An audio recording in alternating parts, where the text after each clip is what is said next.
Hello বন্ধুরা, আজকে অনুরাগের ছোঁয়ায় গল্প খুব ইন্টারেস্টিং হতে চলেছে, তাই আজকে বেশি সময় নষ্ট করব না। তো চলো আমরা দেখে নিই।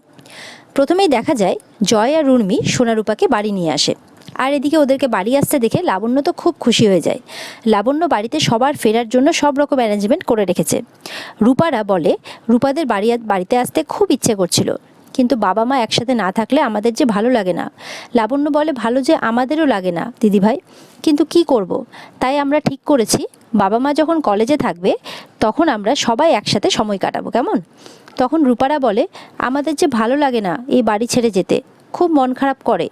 উর্মি বলে ভালো তো আমাদেরও লাগে না সোনারূপা। তখন লাবণ্য বলে আমি ঠিক কোনো না কোনো রাস্তা খুঁজে বের করবই, যাতে আমরা সবাই একসাথে থাকতে পারি, আর সূর্যের কিছু মনে পড়ার আগেও যাতে আমরা একসাথে থাকতে পারি। এইভাবে কথাবার্তা চলতে থাকে। ওদিকে দেখা যায় কলেজে কম্পিটিশনের প্রস্তুতি শুরু হয়ে গেছে।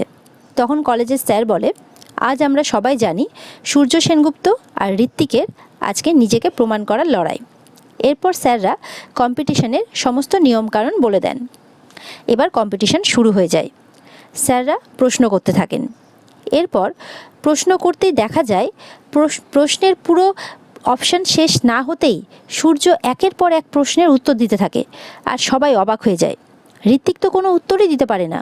সূর্য একের পর এক উত্তর দিয়ে স্কোর বাড়াতেই থাকে, আর সবাই অবাক হতেই থাকে।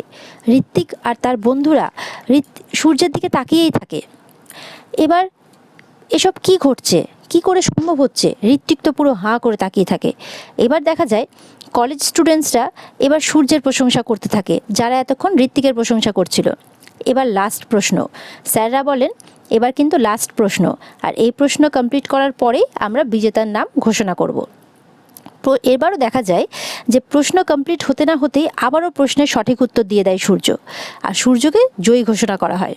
এরপর প্রিন্সিপাল কম্পিটিশন নিয়ে কিছু বক্তব্য রাখেন এবং বক্তব্যের শেষেই সূর্যের নামটা ঘোষণা করে দেন।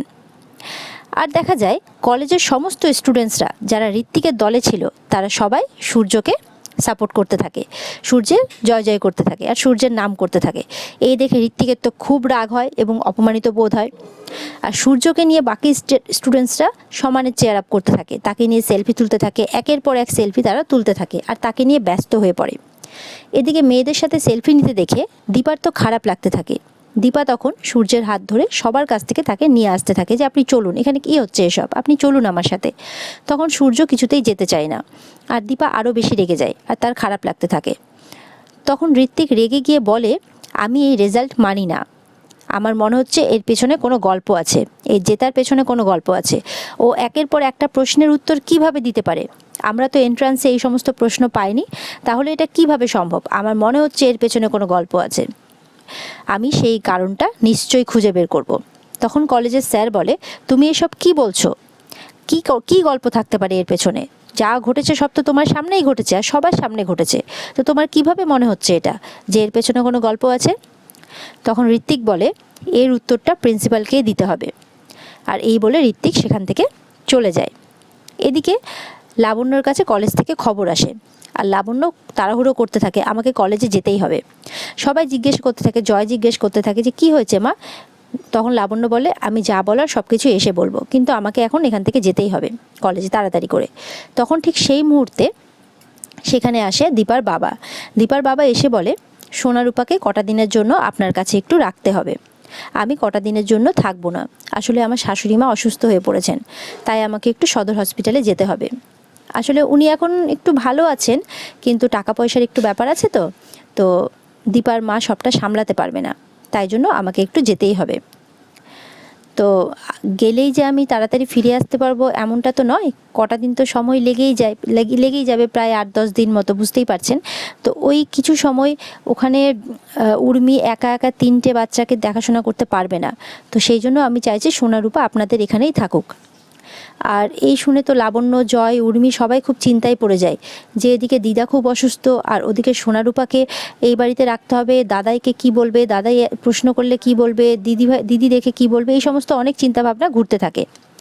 তখন লাবণ্য বলে যে ঠিক আছে, লাবণ্য অনেক চিন্তায় পড়ে যায়। উর্মি বলে মা আপনি দাদার জন্য এত চিন্তা করছেন, তাহলে সোনারূপার কি হবে? তখন লাবণ্য বলে চিন্তা করো না, বাচ্চারা এখানেই থাকবে। তখন এই বলে লাবণ্য বেরিয়ে পড়ে। ওদিকে দেখা যায় কলেজে মেয়েরা সূর্যের এত প্রশংসা করছে দেখে দীপার খুব রাগ হয়। আর দীপা বলে, এবার থেকে আমিও সূর্য আর তুমি বলেই ডাকবো। হ্যাঁ, আমাকে পারতেই হবে, আমাকে এই জিনিসটা পারতেই হবে। কারণ হাজারো হোক, বাকি মেয়েরা ডাক্তারবাবুকে হট বলুক আর যাই বলুক, ডাক্তারবাবু পছন্দ তো আমি, তাই কোনো অসুবিধে নেই। এরপর সূর্যের কাছে দীপা যায় কথা বলার জন্য। আর বাকি মেয়েরা বলে, দীপান্বিতা তুমি এখানে কেন? দীপা বলে, আমার কিছু দরকার আছে। তখন সূর্য বলে, তোমার নাম দীপান্বিতা? কিন্তু আমি তো দীপা বলেই জানতাম। ঠিক আছে, আমিও তোমাকে এখন থেকে দীপান্বিতা বলেই ডাকবো। তখন দীপা মনে মনে ভাবতে থাকে, একটা সময় আপনি আমাকে দীপা বলেই ডাকতেন ভালোবেসে, এখন আস্তে আস্তে আমি আপনার থেকে দূরে হয়ে যাচ্ছি। যাই হোক, এরপরে সূর্য আবার সেই কম্পিটিশন নিয়ে ভাবতে থাকে যে এটা কি করে সম্ভব, আমি সমস্ত প্রশ্নের উত্তর কিভাবে দিতে পারি, এটা কিভাবে সম্ভব। তখন দীপা বলেন যে তার কাছ থেকে একটা বই দীপা বের করে দেয় আর বলে, আপনি এই বইটা পড়েছেন, তাই জন্য আপনি সমস্ত প্রশ্নের উত্তর দিতে পেরেছেন। তখন সূর্য বলে, তুমি কি করে জানলে? তখন দীপা বলে, ভালো স্টুডেন্টসের কাছে এই সমস্ত বই থাকেই, আর যারা ভালো স্টুডেন্ট তাদের কাছে এই সমস্ত প্রশ্ন তো জল ভাত। তখন সূর্য বলে, তাহলে তুমি বলতে চাইছো যে এই বইটা আমরা দুজনেই পড়েছি, তাহলে তোমার রেজাল্টটা এত খারাপ হলো কেন? তখন দীপা বলে, আমার মেমোরি একটু খারাপ আছে, আপনার মেমোরি আমার চাইতে অনেক ভালো, তাই জন্য আপনি সবটা পেরেছেন। তারপর সূর্যের সমস্ত ফ্রেন্ডরা, বিশেষ করে মেয়েরা, তার হাত ধরে ক্যান্টিনে নিয়ে চলে যায়। আর দীপা সেটা দাঁড়িয়ে দেখতে থাকে। আর সূর্যকে নিয়ে আনন্দ করতে থাকে বাকি ফ্রেন্ডরা ক্যান্টিনে গিয়ে। সূর্যও তাদের সাথে খুব আনন্দ করতে থাকে। আর দীপা সাইডে দাঁড়িয়ে সেই সমস্ত কিছু দেখতে থাকে। দীপার একটু খারাপ লাগলেও, তবে ডাক্তারবাবুর আনন্দ দেখে, ডাক্তারবাবুকে খুশি থাকতে দেখে দীপার মনে মনে খুব খুশি হতে থাকে। আর আজকের এপিসোড এখানেই শেষ হয়ে যায়। তো ছিল না আজকের এপিসোডটা ইন্টারেস্টিং? তোমাদের কেমন লাগলো বন্ধুরা? আমার তো খুব ভালো লেগেছে। তো চলো, আমাকে লাইক, কমেন্ট আর সাবস্ক্রাইব করতে কিন্তু অবশ্যই ভুলবে না, ঠিক আছে? আবার আগামীকালকে দেখা হবে অনুরাগের ছোঁয়ার নতুন এপিসোড নিয়ে। ততক্ষণের জন্য টাটা, ভালো থাকবে।